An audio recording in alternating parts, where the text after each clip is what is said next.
ఈ వీడియో చూసే ముందు మన ఛానల్లో చాలా రకాల చందమామ కథలు ఉన్నాయి. ఒకసారి అవి కూడా చూడండి. అనగనగా ఒక ఊళ్ళో ఒక ఎర్ర చీమ ఉంది. ఒకరోజు అది ఏట్లో స్నానానికి వెళ్ళింది. స్నానం చేస్తూ చేస్తూ పాపం కాలు జారి ఏట్లో పడిపోయింది. అది నీటిలో కొట్టుకుపోయి చివరికి ఒక వంతెనకి అడ్డుపడింది. అడ్డుపడటంతోటే ఇటు నీరు అటు పోకుండా నిలిచిపోయింది. ఈ ప్రమాదం తెచ్చిపెట్టిన దుర్మార్గుడెవడా అని ఆ ఊరి వాళ్ళు కత్తులు, కటార్లు, ఈటెలు తీసుకొని ఏటి దగ్గరికి పరిగెత్తుకుంటూ వచ్చారు. వంతెనకు అడ్డంగా పడి ఉన్న చీమని చూడగానే వాళ్ళకి ఒళ్ళు మండిపోయింది. ఎవరి శక్తి కొద్ది వాళ్ళు కత్తులతో, ఈటెలతో చీమగాన్ని చీల్చి చెండాడారు.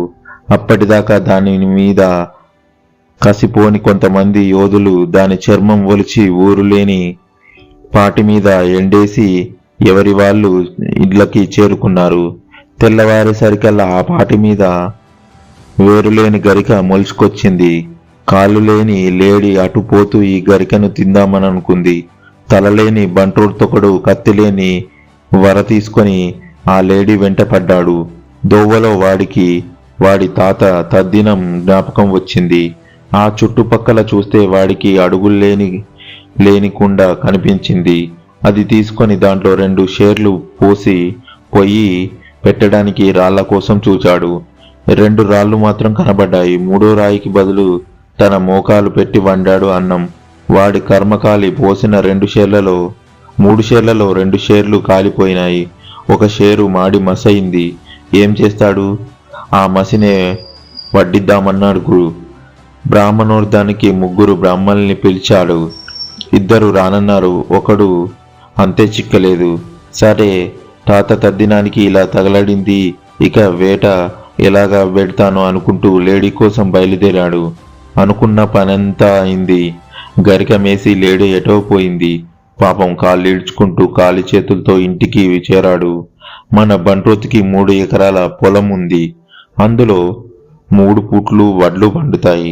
వాటిలో 2 పుట్లు తాలు, 1 పుట్టి తప్పలు. ఇక వాడు తినేదేమిటో మీరే ఆలోచించండి.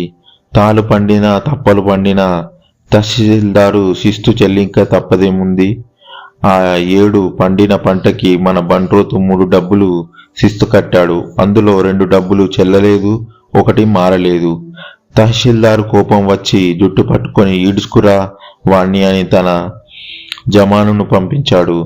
జమాను వచ్చి మన బంట్రోతును పట్టుకుపోయాడు. తహసీల్దారు బంట్రోతును 3 గుద్దులు వేయమని ఆర్డర్ ఇచ్చాడు. కానీ మన బంట్రోతు పంట పండి అందులో 2 గుద్దులు తగలలేదు, 1 తప్పిపోయింది. బతుకు జీవుడా అని మళ్ళీ కొంప చేరుకున్నాడు. వాడికి ప్రతి ఏటా ఇలాగే జరుగుతుందట. చూశారా ఎంత అదృష్టవంతుడో. ఈ వీడియో మీకు నచ్చినట్లయితే లైక్ చేసి మీకేమనిపించిందో కామెంట్ చేయండి. మరిన్ని వీడియోల కోసం సబ్స్క్రైబ్ చేసుకోండి. Thank you for watching our videos.